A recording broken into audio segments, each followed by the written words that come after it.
Hey there, welcome to the TWE podcast, the podcast where we talk about all things related to horse training, horse keeping, and being better horse people for our horses.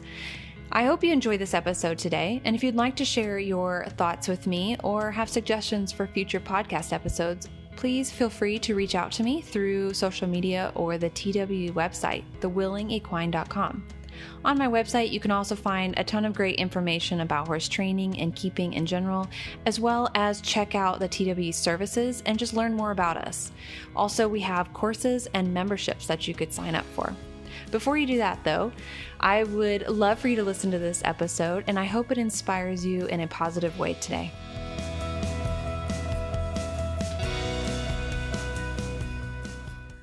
Welcome. I'm your host, Adele Shaw. And I don't really know what I'm going to call this episode, but what I want to talk about is, well, basically I'm running off of a conversation I had this morning with another equestrian who has a young horse.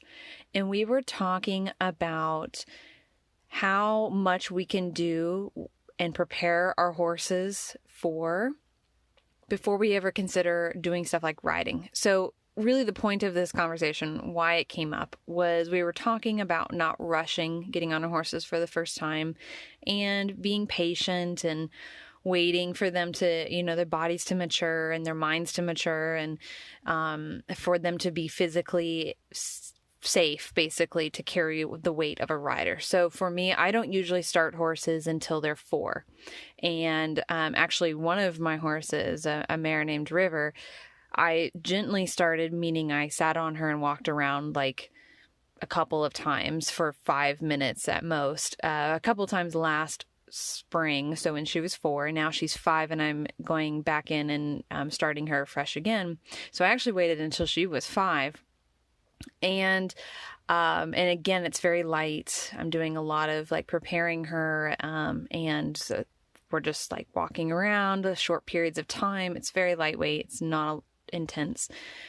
And I do this because we know from research and studies and all that horses do not physically finish growing and maturing until they're about 7 years old. And interestingly enough, the last parts of their spine and everything to develop happen to very closely, they are very important to carrying a rider safely. And I encourage you, if you have young horses or work around young horses or plan to in the future, to go and look at that and look at that information. And it's just really important. It's really important information for those of you that are working with young horses to take into consideration how their bodies are still growing and finishing developing well into they're 7 years old. So when we look at what's been common to start horses at like 2 and 3, I've even seen younger, unfortunately, we just tend to rush things, right? We get hurried. We've been raising this horse. we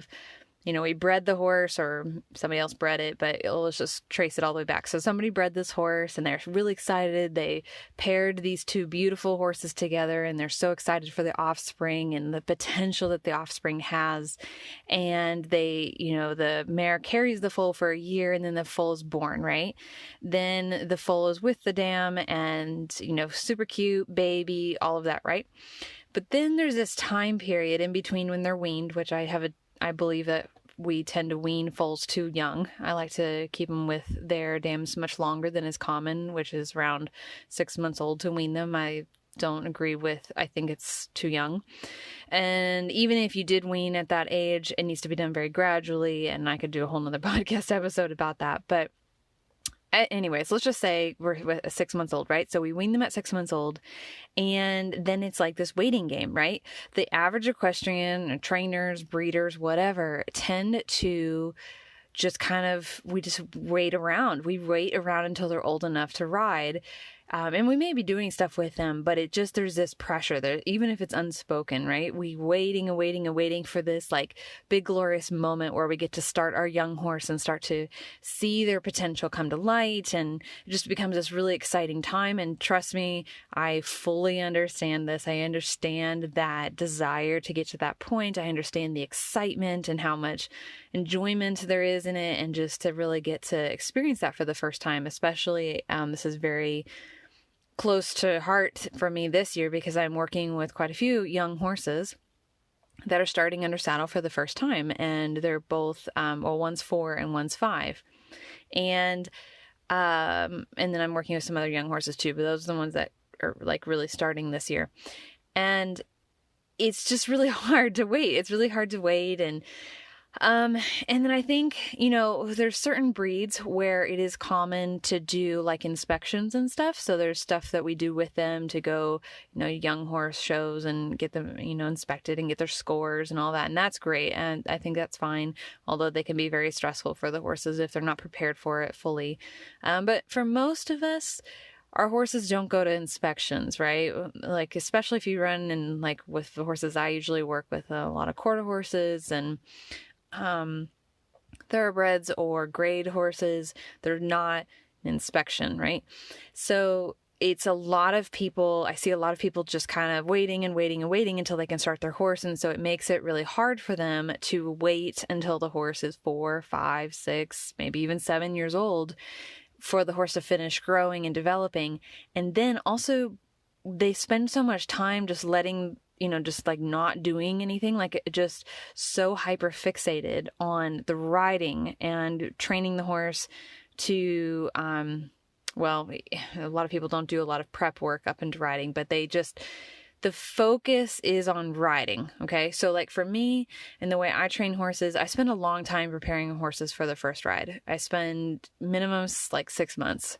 And we're talking fitness, we're talking about core development, we're talking about establishing cues from the ground, we're talking about positive conditioning to the tack and weight on their back and different things that all center around getting them ready to ride so that when I first get in the saddle, my horses are way ready for it, right? They're just like, oh, this is just another step in the training. Like, it's not a big deal. There's no drama. There's no bucking. There's no panicking. There's no even like fast walking or refusing to go forward. None of that. They just are like, yep, whatever. Actually, I'm speaking from very an experience I even had today where I sat on one of my horses for the first time, one of the young horses I'm starting, and she was just completely unfazed. She was just like, yep, seems normal. This seems natural. Like, you would just get on my back. Yeah, like, duh. And that's what I want to see. I want to see that. I want to see that every step of the way. It's beautiful. It's perfect. It's amazing. But you don't have to wait to do stuff with your horse till that point, right? So let's say that, I want to start this horse at 4 years old. We're just going to go with that age. And I say in my brain, I need about 6 months to prepare them. Okay. Give or take, for some horses it could take much longer. It depends on how much training they have before. It depends on the trust history. It depends on a lot. And let's say we need 6 months just to have a date, right? Or even a year, right? We'll just say we need 6 months to prepare this horse for the first time I'm going to sit on him. That's just kind of the timeline we have in our brain. It may take longer, it may take less. It doesn't really matter. We're just going to say 6 months. It would be super tempting to, wean the foal and then just have it do nothing and we're not doing anything with them. You do some basic handling, they can get their feet done. They need their feet regularly cared for and they need medical care. And there is a tremendous amount of benefit to like letting your young horses just grow up, right? Just letting them be out in the herd and be with their companions and socialize and just live their lives as horses. Like, that is so important. You guys know I'm a big advocate for that.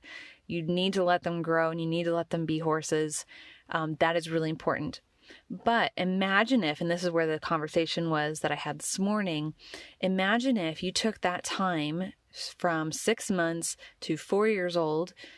Imagine if you took that time to intentionally expose your horses in a positive way to traveling places or to meeting new people or to going out on hand walks alone. So imagine it was like a trail ride, like you wanted to take your horse on a trail ride out by itself, but your horse isn't started under saddle yet, but you can go on a hike with your horse out alone and teach them that's a positive experience and lots of positive reinforcement, exposure to a lot of new things, getting them used to it. It's also great for their body to be able to experience new types of footing and get that enrichment. It's fantastic. So, imagine also taking them to, imagine one of your horses needs to go for a vet visit. You could haul your young horse with you, keep them safe. Don't expose them to things that are going to be contagious, things like that. But, and you want it to be positive. So we're not trying to stress them out. And so make sure it's the horse that they're going with is confident and quiet and all of that. But imagine if they could just travel along with them and be able to hang out in the trailer and have some hay and get out and graze a little bit, then get back in and go home. Like imagine if you spent like 3.5 years really focusing on what I'm going to kind of call socializing your young horse, getting them out, exposing them to new environments, exposing them to different things you would like them to be able to do when you eventually get on and ride. And do that before you ever even talk about or start the whole introducing to riding process.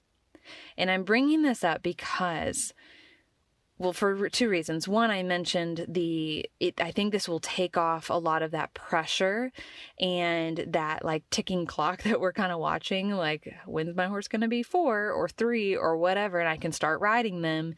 It takes the pressure off of that because we're so busy working on doing other things with the horse that we're not even too worried about that. Like that time will come. It's fine. We're having a lot of fun right now and we're enjoying this process right now. And that's amazing. Okay. So that's one benefit. The second benefit is you spend all of this time getting your horse ready to and exposing them to all the different types of environments and doing all the behaviors you would like them to do from the ground first for years before you ever start introducing them to the saddle and the rider. And then you get to the point where it's time for the saddle and the rider and you get your cues for riding and all that. And you spend however long you need to get to, work on these things. And then all of a sudden you can put them together and you're ahead of the game. So a lot of people don't do a whole lot with their horse and then they go to start them under saddle and then they have to start this process then. So even if they started at like 3 or maybe we'll say 4 and they start the process of introducing them to the saddle and then to the rider and then teaching them to turn left and teaching them to turn right and backing up and all those things, great, fine. And then they start working on going out on a trail ride by themselves. And then they start working on traveling to shows. And then they start working on, I'm trying to think of some other examples of things people might want to do, going over jumps or just going on trail rides in general, or being able to ride around other horses, or just I don't know, there's like a lot of different things that we do once we get on the horse that we wait until we get on the horse to be able to start training our horses to do these things, going into the covered arena, going into the scary corners, seeing the spooky, whatever down the road, going near roadways. There's so many different things. So we wait until we're actually doing stuff in the saddle to start preparing our horses for the things that we expect them to be able to do eventually once we're in the saddle. But what if you took that and you kind of swapped it around, like you flipped it around? You spent the time first on the ground, getting your horse used to and prepared for everything you would like to be able to do once you're in the saddle, but without being in the saddle first. And then you get that part of it once they're old enough and mature enough. You're getting in the saddle, you're asking them to carry the weight, and then basically what you're doing is saying, here, horse, let's do everything we've done before that was all positive and amazing, and now we're just going to add a little bit of a different aspect to it. We're just going to make it a little bit different, and we're going to do it with me on your back this time versus me on the ground. And it's so much easier. It's so much easier for everybody because your horse had a guide, you being on the ground those first times that they experienced those things, and they had a support system from the ground and they got to have that positive experience and all that. And you guys took your time. It was, there was patience and all of that.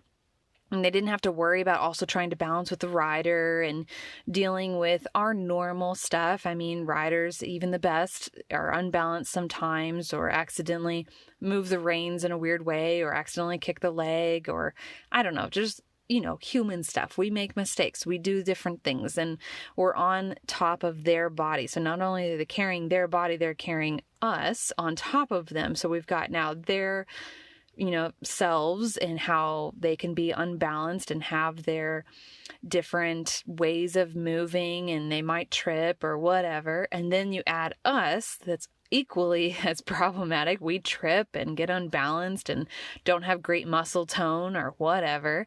You add that on top of their already young and unbalanced bodies. And then we put that in combination with, now let's go learn new stuff. Let's go to new environments. Let's go do new stressful things. And there's nobody on the ground to really guide them. And it just makes things way more complicated than they need to be. So even when I'm working with adult horses that have a really long history of riding and maybe are great at riding, but maybe have trouble with going out on the trail by themselves or going over jumps or going to new environments, whatever, I always start on the ground. I always start on the ground, getting them comfortable, making sure everything's okay, making sure they're good, making sure that they understand the task, and then I get in the saddle. So all I'm saying here is, why not prepare ahead of time? You have a general idea, and maybe it's not confirmed completely. Maybe you don't know everything, what the future's going to bring, but you have a general idea of some of the stuff you would like to do with your horse. Why not spend the time before getting in the saddle preparing your horse for that? Start off on the ground, do that first, and that just takes off all the pressure really of getting in the saddle right away. It's also great for things like getting exercise for yourself. Going on hikes with your horse is fantastic for that and prepares you for when you're going to be getting in the saddle for the first time, and you'll be more fit and ready for that. And it just is really good for the relationship too. It builds that relationship. It builds the positive learning history, teaches your horse to be confident in new environments and when exposed to new things. And so they're going to be much more likely to trust you in those new environments once you're in the saddle. And also, just in general, be more confident in their abilities, be more confident moving around. And they're going to be less like trying to figure out so many new things all at once. So basically what I'm saying is use this time, if you have a young horse or a horse that's maybe older but just not physically ready to be started under saddle, or maybe you're not ready and you still want to spend time building up their strength or their health, or maybe the timing isn't right for you personally. You can spend this time really building up that relationship and intentionally strategizing your training sessions and what you're doing with your horse and the time you're spending with your horse to prepare them ahead of time of what you would like to do once you are in the saddle. And this is going to be beneficial for both of you, and it's going to save you time in the long run, in my experience, save you guys both a lot of stress and uncertainty and potentially some very dangerous situations. Overall, anytime you can spend, time preparing your horse ahead of time for what you would like them to do, it's always in everybody's best interest. And again, I know most people spend the time to teach their horses how to stand for the farrier and accept medical, care, and generally things like leading are normal for young horses, and teaching them to trailer, that's normal for young horses. I'm talking about beyond that. I'm talking about, okay, we want this young warm blood to be able to go to jumper shows eventually. Let's start taking him to jumper shows. Let's start taking him on trailer rides to a one-day show and just getting him out of the trailer, taking him near the arena where he can see the flags and he can see the jumps and he can see the horses and he can see the people and he can see the hot dog stand. I don't know. And let him graze. Let him graze. Just let him have a good time, get some positive experience, not overwhelm him. You need to do this gradually. Don't flood him with a bunch of new information. Maybe the first time he leaves the barn to go to a quote type show environment, you actually go more to like a local recreational area or trail ride where it's less chaotic. Maybe there's some other horses, but it's calmer. There's not flags and jumps everywhere. It's just a much milder environment. So you start off taking him somewhere like that and letting him graze or have some alfalfa or go on a hike for a little bit and then come back and then put him back on the trailer and go home before he gets overwhelmed or too tired. And do this over and over again until the day, then you start him under saddle and you have that whole process. So we're just that's like a chunk of time, right, that we're working on preparing him for under saddle stuff. And then you get him under saddle and then he starts learning how to jump at home and you've got the jumps going and he's doing great and he's ready for his first show now. Let's say he's like 6 or 7. He's ready for a small training show or whatever. He's already been going to shows. Like, this is a no-brainer to him. Like, he's like, oh yes, like I know how to do this. Not a big deal. And so now this new environment doesn't just blow his mind and he just gets stressed and overwhelmed and forgets all of his training. He's fully prepared for this.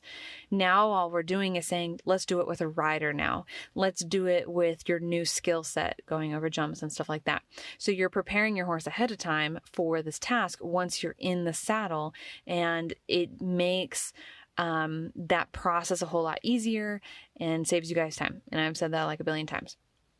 But also things like, it's not even necessarily just going places. Think about, again, this jumper horse.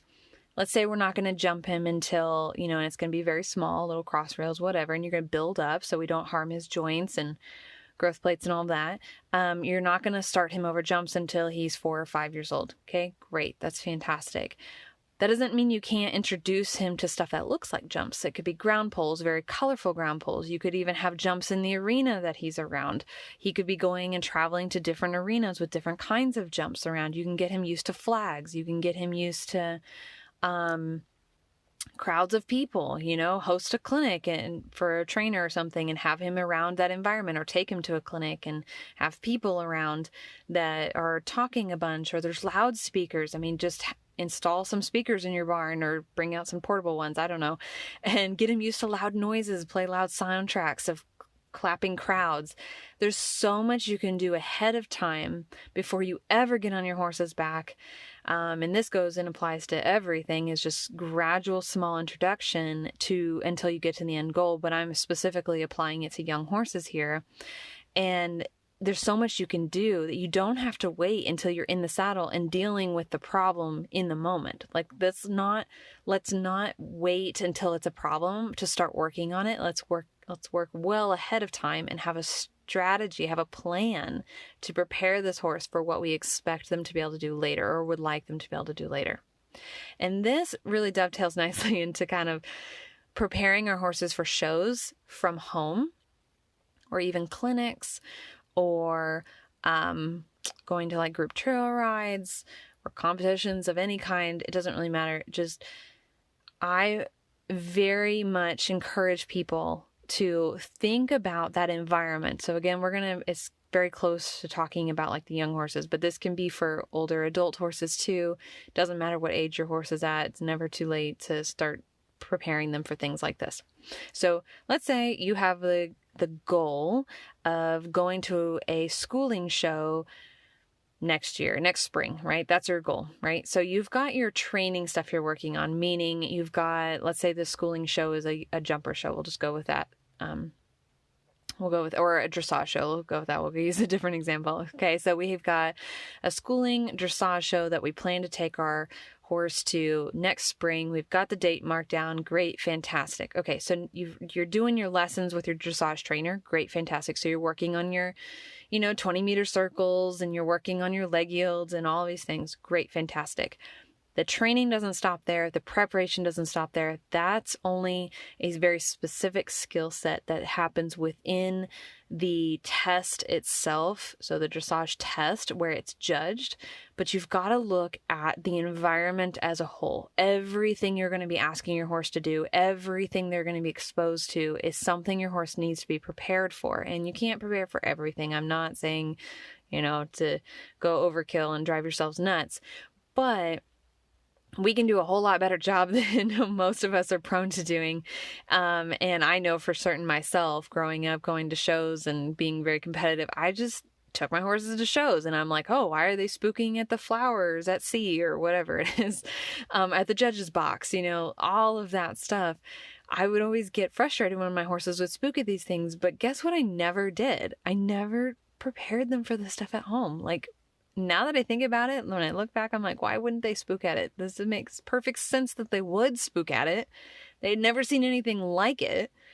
And I'm over here getting frustrated because they just messed up one of the 2 tests that I signed up for, and I don't have another chance to do it. And I paid a bunch of money to be here, but I didn't really prepare them for what I was asking for. We had drilled and drilled and drilled and, oh my gosh, drilled some more, our 20-meter circles, because my geometry is way off. And I just can't visualize things like that. I'm so bad at that. We had drilled to no end the 20-meter circles, right? But nobody had mentioned the fact that there'd be a giant judge's box that was painted bright white or whatever color with maybe some flowers all around it. And we'd have to ride straight at it, almost as if we're going to run into it and then turn at the last minute. Like, that is just not normal horse behavior. And it is not something that is normal at a horse barn. Like, most of the training barns that aren't set up to do shows at their actual location don't have that. And so we're just like upset with our horses anyway. So without getting too crazy into the details, prepare your horse at home. So, you may not know exactly what the environment's going to look like, but you can pretty much guess there's going to be flowers or flags or crowds of people around. There's probably going to be bleachers. There's probably going to be a judge's area. There's probably going to be some dogs on leashes. There's probably going to be some kids. There's probably going to be a steward at the in gate. There's probably going to be strange horses moving around, trotting around, doing other things. There's probably going to be ribbons and for sure it's a new environment. It's going to be a new stall or holding area for your horse to be in. They're going to have to go in a trailer. They are going to have to deal with being washed off and cleaned and groomed. They're going to have to be tied. They're going to have to deal with having their mane and tail braided. There's all these things we do know, right? Start preparing them at home before you ever leave home. Do a fake braiding session. Tie them up.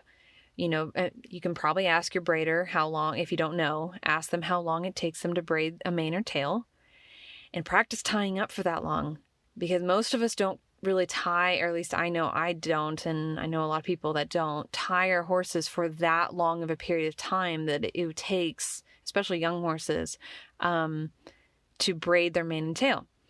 And that it would take somebody to braid their mane and tail, and they have to stand very, very still. So start preparing for that ahead of time. Okay.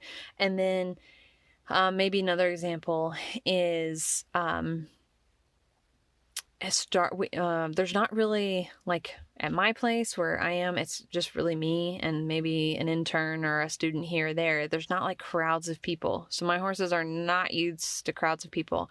Actually, up until more recently, when I started hosting clinics at my place, the first time I had a bunch of people line up behind my horse's pens, they were all like wide-eyed and like, what are all these people doing here? And they were super surprised. If I had asked them in that moment to perform new behaviors we'd been working on to their uppermost level, they wouldn't have really been able to do it without getting really stressed out about it. So it was a really good example. It was a good practice session for them to get to run through their behaviors that they know really, really well. So we practiced on some more introductory behaviors, or I should say their foundation behaviors.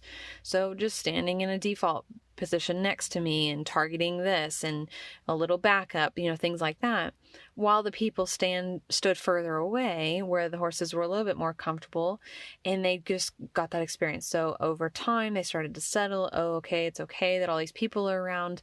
And with more practice like that, they're going to get more and more comfortable with having people around until it's not a big deal at all, and there's no concern, and they can do whatever you ask them to do in that moment. So we can start doing stuff like that. Purposefully, maybe go out during your barn's busy time when the bunch of kids from after school hours are at the barn and they're all around the arena, or maybe it's a group class, or I don't know, something. A lot of boarding barns, there are times of the day where there are tons more people around. Or they have group events. So, maybe you have like holiday parties or something like that. That might be a really good time to bring out your young horse and just have them at a distance. You don't want to create a safety issue or overwhelm your horse, but at a distance, have your horse practice standing still in that experience, in that moment, or in that environment, or perform a few behaviors and then graze for a little bit and then perform a few more behaviors and then graze for a little bit. Just get them used to crowds, get them used to people. Same thing with like the flags and the flowers. Like start setting up, grab some flowers from a show. Maybe your barn host shows every once in a while. Go grab some of those flowers and put them up around your horse's pasture or in the arena while you're doing a lesson or practicing.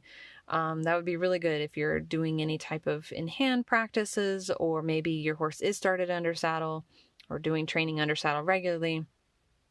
Start setting up some stuff that could be potentially a little bit scary during your practices. Hang up some flags, put the flower boxes around, change the colors of some few things, have little groups of people clustered around, have people stand right at the bottom, of the straight line and, or right in the corner where your horse, if they're going to run straight into it, you want to teach your horse to be able to go straight up to them and turn, and just start practicing these things. There's so many opportunities, and you're not going to be able to do them all.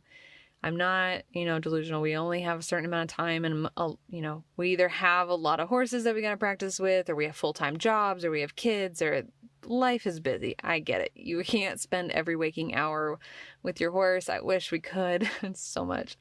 And also you'll drive you and your horse a little bit nuts trying to get every little thing ever practiced. So don't worry about that. Don't worry about going to a perfectionist level. Don't worry about driving yourselves crazy.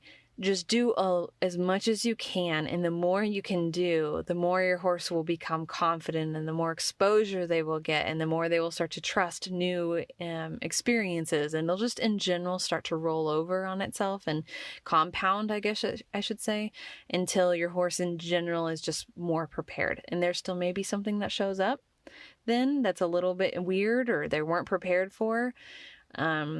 Maybe you prepared for all the things. You practiced with flags, you practiced with flowers, but you didn't practice with blue flowers.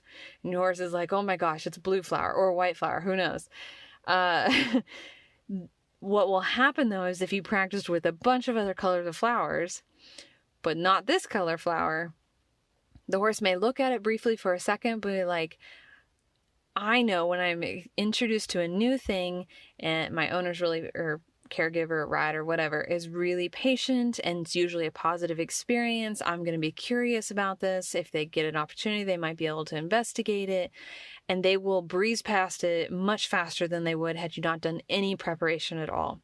And just the more time they get, the more exposure they get. I mean, any green horse, any horse that's new to showing is going to have things that show up that they're just not prepared for. Or at least not fully prepared for. We just try and do the best we can. And it just keeps building as they get more exposure, and it's positive for them over time. They get less and less worried about all these little things. And before you know it, they are very experienced. They've been around to show after show, and they are just easygoing, no big deal. Nothing worries them anymore. And that's really the goal, to get there when you have a seasoned show horse.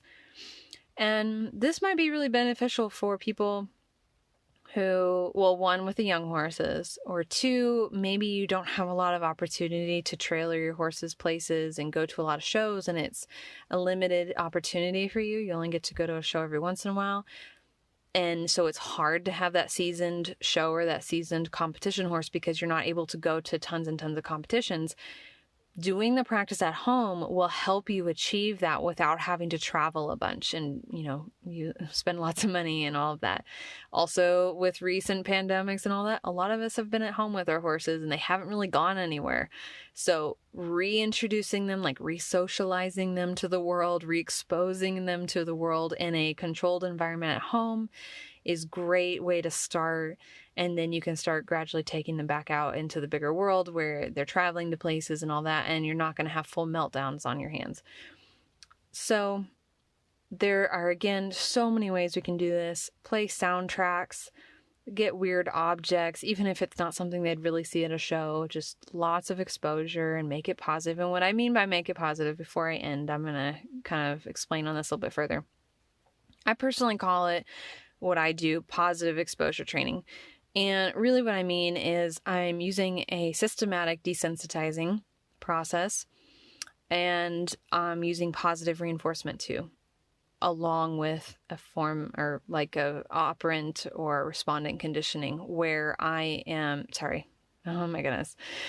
classical or respondent conditioning, where I'm just associating something that's potentially scary with an appetitive outcome. So usually this has to do with food, but sometimes it's scratches, getting to graze, things like that. So I say, look, here's this scary object, but I introduce it at a level that the horse is comfortable or maybe acknowledging it, but not worried about it yet. So this is where the systematic part comes in. I expose them only at a level that they aren't going to go over threshold. So meaning that they're not going to bump from interested to worried to scared of, right? So we go like a different stages where we're interested in it. What is that kind of thing? To the next level, which is kind of like the yellow zone, right? Warning, like we're starting to get up there and this is like the worried zone. So we're like, okay, I see that and I'm kind of worried about it. Like, what is that? Should I be scared? Should I be running right now? Should I be, is it going to hurt me? So we don't want to be in that zone. And we definitely don't want to be in the zone of, oh my gosh, this is going to get me. I better run or attack it or shut down and freeze, and just like be stuck in place. Like I'm so petrified, I can't even move. So we don't want to be in the red zone. That's the red zone. Or the yellow zone. We really want to be in that green zone where they're acknowledging it. It's a thing, but it's not scaring them. And this looks like different things depending on what you're working with. If it's going towards a scary corner in the arena, maybe they acknowledge the scary corner of the arena when they're halfway an arena away from it, right? That's the green zone. We work in that zone first. And maybe if I'm doing clicker training or positive reinforcement training, then I am, just asking him to stand still with me, kind of look over in that area, maybe do some targeting, things like that in that proximity to the scary corner. Clicking and reinforcing, great, fantastic. Okay. And then I ask them to step just a little bit closer, and we continue to do this process, continuing to reinforce them for engaging with me, staying focused, and acknowledging the corner, all of that. Gradually stretching their comfort and threshold and all that to be able to be closer and closer. So we're systematically working our way towards the scary thing and exposing them a little bit more at a time until all of a sudden the corner's not a big deal anymore. And even the corner becomes this really, really awesome place because anytime I'm in by the scary corner, lots of positive reinforcement happens. That's just one version of what I kind of put under the umbrella term for myself, which is the positive exposure training. There's different ways that might look like depending on what it is. If it's a saddle pad, it's going to look a little bit different than a scary corner of the arena. But the idea is the same. I'm creating positive associations with the new scary thing or potentially scary thing. Maybe they don't even know what it is yet. And I'm making sure they're under threshold. So we're not in the yellow or the red. We're in the green zone. And we're doing it very carefully as the horse is comfortable. And so it's really important to intentionally and purposefully expose your horses in a positive way towards the things or the actions or the places or whatever it is before you expect them to do it with a rider or even with a rider at home first before you take them to the new environment. Like there's so many ways that we can prepare our horses, whether they're really young horses, so horses that aren't under saddle yet.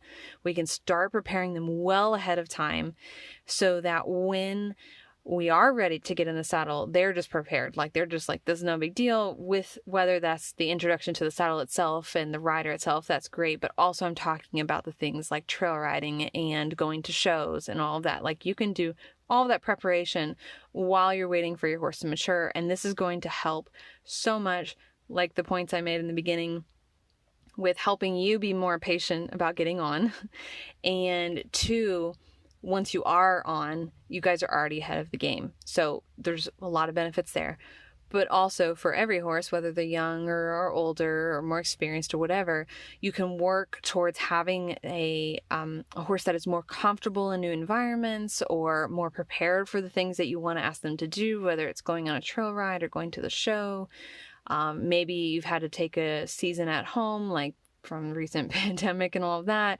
We've all been very, just staying at home, and our previously seasoned competitors may be a little bit nervous going back into the show environment, or maybe it's their first time in the show environment, whatever. There's so much you can do at home to positively prepare your horse for that, so that when they are taken into that environment, it's just no big deal. All right, guys. Well, thank you so much for listening. I hope this was helpful, and that when you guys are ready to get in the saddle for the first time, or go to your first event, or do whatever it is that your goal is with your horse, and spend that time together and really, get to, build upon that relationship and experience new things together, that you guys are prepared and safe and really enjoy that together. And it builds your relationship, and it builds up that trust bank account for each other. And you guys just have a really great time together. And I hope this helps you.